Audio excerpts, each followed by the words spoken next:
जय यीशु, आप सबों का स्वागत है। इस हफ्ते हम योहन अध्याय 8 पद संख्या 12 से 20 के वचनों को पढ़ेंगे और उस पर मनन चिंतन करेंगे। आगे बढ़ने से पहले आपसे अनुरोध है कि आप ये वीडियो को यहाँ पर रोक दें और अपने बाइबल से धर्म ग्रंथ का यह अंश पढ़ें और उसके बाद ही वीडियो में आगे बढ़ें। योहन 8:12 ईसा ने फिर लोगों से कहा, संसार की ज्योति मैं हूँ। जो मेरा अनुसरण करता है वह अंधकार में भटकता नहीं रहेगा, उसे जीवन की ज्योति प्राप्त होगी। प्रभु यहाँ पर एक प्रकाशना लोगों को दे रहे हैं कि संसार की जो ज्योति है वो प्रभु मसीह खुद है। इसके बारे में जानने के लिए हम कुछ वचनों को सुनेंगे और उन पर मनन चिंतन करेंगे। योहन अध्याय 1 पद संख्या 3 से 5 में योहन इस प्रकार से साक्ष्य देता है, उसके द्वारा सब कुछ उत्पन्न हुआ और उसके बिना कुछ भी उत्पन्न नहीं हुआ। उसमें जीवन था और वह जीवन मनुष्यों की ज्योति था। वह ज्योति अंधकार में चमकती रहती है, अंधकार ने उसे नहीं बुझाया। प्रभु मसीह के बारे में योहन जो प्रेरित हैं, जो धर्म ग्रंथ जो सुसमाचार योहन के सुसमाचार के लेखक हैं, वह इस प्रकार से प्रभु मसीह के बारे में साक्ष्य कहते हैं कि उनमें जीवन था, आत्मिक जीवन था और वह जीवन मनुष्यों की ज्योति था और वह ज्योति अंधकार में चमकते रहती थी और अंधकार ने, पाप ने, संसार में जो पाप है उस पाप ने, शैतान की का जो साम्राज्य है उसने उसे नहीं बुझाया। 1 योहन अध्याय 1 पहले के 2 वचनों में योहन इसी के बारे में फिर कहते हैं। योहन कहते हैं, हमारा विषय वह शब्द है जो आदि से विद्यमान था। हमने उसे सुना, हमने उसे अपनी आंखों से देखा, हमने उसका अवलोकन किया और अपने हाथों से उसका स्पर्श किया है। वह शब्द जीवन है और यह जीवन प्रकट किया गया है। वह शाश्वत जीवन जो पिता के यहाँ था और हम पर प्रकट किया गया है। हमने उसे देखा है, हम इसके विषय में साक्ष्य देते और तुम्हें इसका संदेश सुनाते हैं। शाश्वत जीवन, यह शाश्वत जीवन प्रभु मसीह में था, शब्द में था और यह शाश्वत जीवन जब मनुष्यों को मिला, यह उस प्रकार की ज्योति थी जो अंधकार में चमकती थी और जिस प्रकार से कितना भी घना अंधेरा क्यों ना हो, एक चिंगारी, एक छोटी सी ज्योति, एक प्रकाश से अंधकार का नाश हो जाता है। उसी प्रकार से जो जीवन, जो शाश्वत जीवन प्रभु मसीह के द्वारा मनुष्यों को मिला, वह संसार के अंधकार में चमकते रहती है और अंधकार उसे नहीं बुझा सकता। 1 योहन 1:5 में हम इस प्रकार से पढ़ते हैं, हमने जो संदेश उनसे सुना और तुमको भी सुनाते हैं वह यह है कि ईश्वर ज्योति है और उसमें कोई अंधकार नहीं, कोई पाप नहीं। जब प्रभु कहते हैं कि संसार की ज्योति मैं हूं, प्रभु कह रहे हैं कि मुझ में कोई पाप नहीं। यशायाह नबी के ग्रंथ अध्याय 9 पद संख्या 1 में हम इस प्रकार से पढ़ते हैं, अंधकार में भटकने वाले लोगों ने एक महती ज्योति देखी। अंधकारमय प्रकाश में रहने वालों पर ज्योति का उदय हुआ। यह किसके बारे में कहा गया है? प्रभु मसीह के बारे में। प्रभु मसीह के बारे में। अंधकार में जो लोग रहते थे, उन्होंने क्या देखी? एक महती ज्योति देखी और उस प्रदेश में रहने वाले लोगों पर ज्योति का उदय हुआ है। इसी प्रकार से यूहन्ना 9:5 में प्रभु कहते हैं, मैं जब तक संसार में हूं तब तक संसार की ज्योति हूं। 8:12 में प्रभु यह भी कहते हैं, जो मेरा अनुसरण करता है वह अंधकार में भटकता नहीं रहेगा, उसे जीवन की ज्योति प्राप्त होगी। यूहन्ना 11 पद संख्या 9, 10 में भी प्रभु इसी को और अलग तरीके से समझाते हैं। ईसा ने उत्तर दिया, क्या दिन के 12 घंटे नहीं होते? जो दिन में चलता है वह ठोकर नहीं खाता, क्योंकि वह इस दुनिया का प्रकाश देखता है। परंतु जो रात में चलता है वह ठोकर खाता है, क्योंकि उसे प्रकाश नहीं मिलता। जो प्रभु मसीह के अनुयायी हैं, जिनके अंदर प्रभु मसीह की आत्मा निवास करती है, पवित्र आत्मा निवास करती है, जो दिन ब दिन प्रभु की इस रोशनी में चलते हैं, प्रभु के इस प्रकाश में चलते हैं, वह इस प्रकार के लोग हैं जो दिन में चलते हैं। क्योंकि जो दिन में चलते हैं वह ठोकर नहीं खाते हैं, क्योंकि वह दुनिया के प्रकाश को देखते हैं। जो लोग प्रभु मसीह में नहीं हैं, जिन्हें नहीं पता कि नियम क्या है, जिन्हें नहीं पता कि परमेश्वर की इच्छा क्या है, वो ऐसे हैं जो रात में चलते हैं, और रात में चलने के कारण वह ठोकर खाते और गिर जाते हैं। 1 यूहन्ना 1:7 में भी इसी प्रकार से लिखा गया है, परंतु यदि हम ज्योति में चलते हैं जिस तरह वह स्वयं ज्योति में है, तो हम एक दूसरे के जीवन के सहभागी हैं, और उसके पुत्र ईसा का रक्त हमें हर पाप से शुद्ध करता है। जो लोग दिन में चलते हैं वह ज्योति में चलते हैं, और जो ज्योति में चलते हैं उनको प्रभु मसीह का रक्त प्राप्त है, जो उन्हें हर पाप से शुद्ध करता है। आगे बढ़ते हैं। वचन संख्या 13 में फरीसियों ने उनसे कहा, आप अपने विषय में साक्ष्य देते हैं, आपका साक्ष्य मान्य नहीं है। वो ऐसा क्यों कह रहे हैं? क्योंकि धर्म ग्रंथ में विधि विवरण 19:15 में लिखा है, केवल एक ही साक्षी के आधार पर किसी भी व्यक्ति द्वारा किया हुआ कोई भी दोष या अपराध प्रमाणित नहीं माना जाएगा, बल्कि 2 या 3 साक्ष्यों के आधार पर दोष प्रमाणित माना जा सकता है। वो कहते हैं कि हम सिर्फ आप ही साक्ष्य दे रहे हैं, हमारे पास और कोई साक्षी नहीं है जो आपकी इस बात को प्रमाणित कर सके।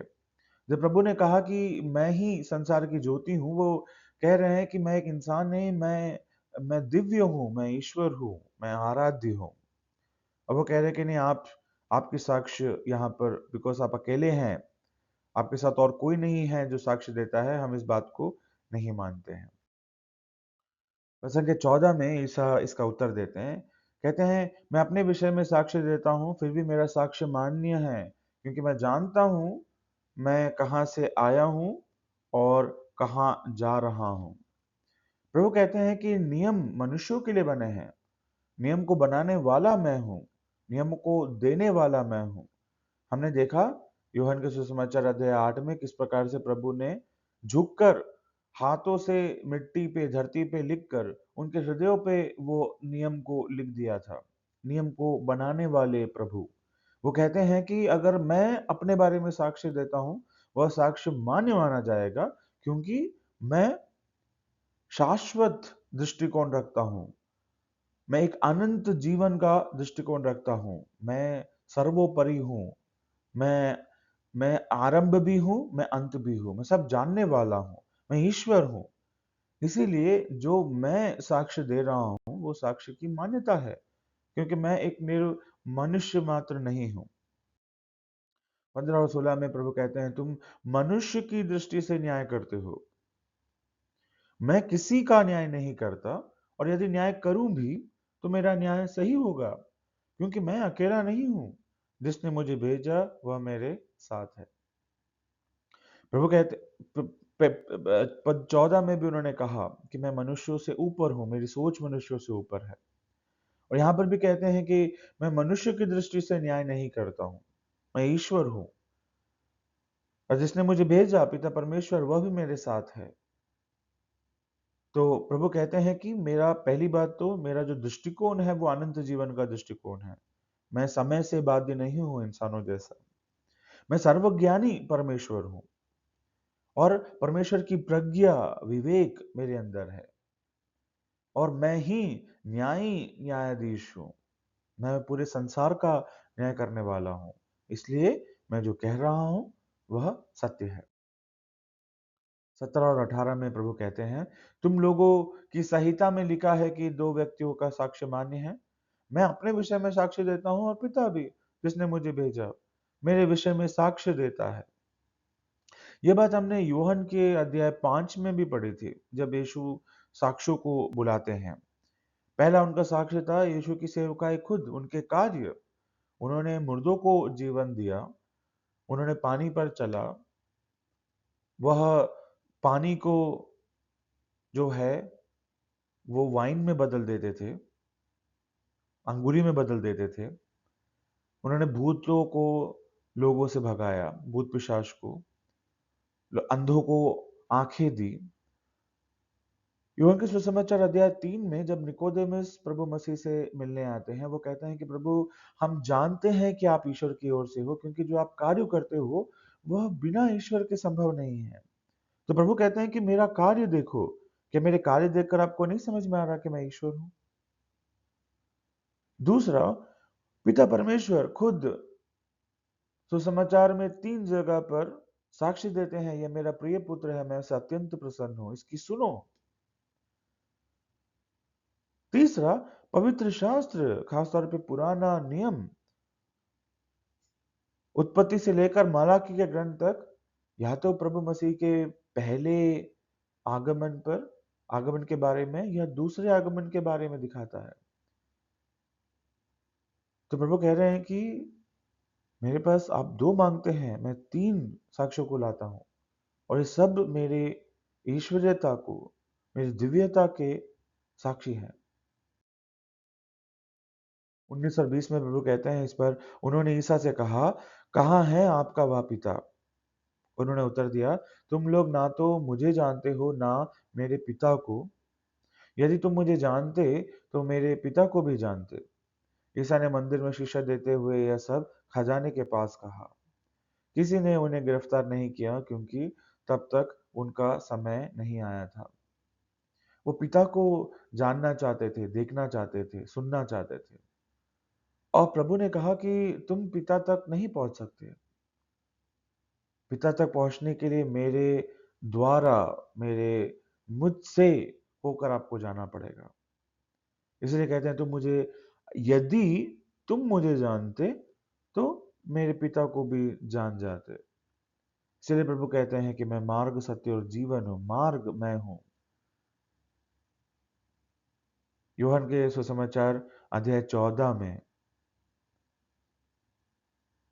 फिलिप ने उनसे कहा, प्रभु, हमें पिता के दर्शन कराइए, हमारे लिए इतना ही बहुत है। ईसा ने कहा, फिलिप, मैं इतने समय तक तुम लोगों के साथ रहा, फिर भी तुमने मुझे नहीं पहचाना?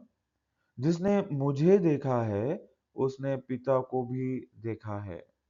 फिर तुम यह क्या कहते हो, हमें पिता के दर्शन कराइए? क्या तुम विश्वास नहीं करते कि मैं पिता में हूं और पिता मुझ में? मैं जो शिक्षा देता हूं वह मैं अपनी शिक्षा नहीं, मुझ में निवास करने वाले पिता मेरे द्वारा अपने महान कार्य संपन्न करता है। प्रभु ईसा ही पिता ईश्वर हैं। प्रभु ईसा ही पवित्र आत्मा है। जब हम ईसा को देखते हैं तो हम पिता परमेश्वर को देखते हैं।